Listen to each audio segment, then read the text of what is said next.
Dan itu paling berat karena saat itu ownernya Holding adalah teman. Kita tuh kenal sama-sama komunitas sepatu. Terus aku ingat banget aku disuruh bantuin dia karena dia bleeding.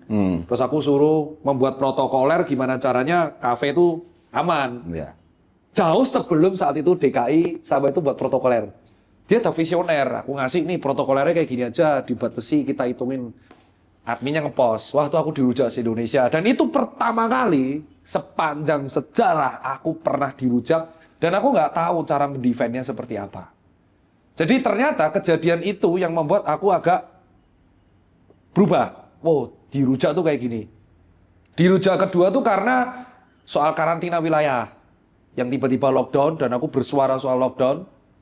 Intinya aku kan bersuara saat itu nggak boleh ragu-ragu. Jadi kalau mau lockdown ya lockdown, enggak ya enggak. Dihabisin aku.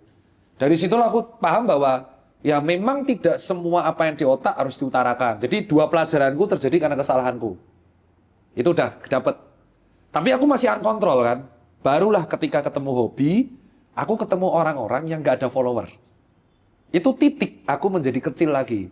Jadi yang aku alamin itu Fer, bahwa karena numbering follower itu aku merasa lebih besar dari orang. Jadi aku merasa bahwa wah omonganku tuh berpengaruh, aku harus tanggung jawab. Sampai akhirnya aku goes di jalanan, orang tuh nggak tahu aku siapa.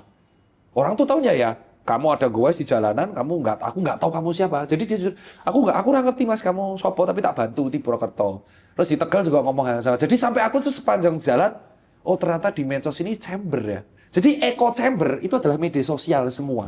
Dia semuanya. Semua. Dan aku tuh hanya terkenal di medsos. Ada di pelosok daerah yang nggak kenal aku. Dari situ aku ngerasa kecil, wah ini kayaknya aku harus ada yang diperbaiki deh. Sampai akhirnya aku membuat statement dulu di keluarga aku, ya kayaknya emosionalku jelek. Aku cerdas secara intelektual, tapi aku buruk secara emosional saat itu. Aku ngerasa di 2022.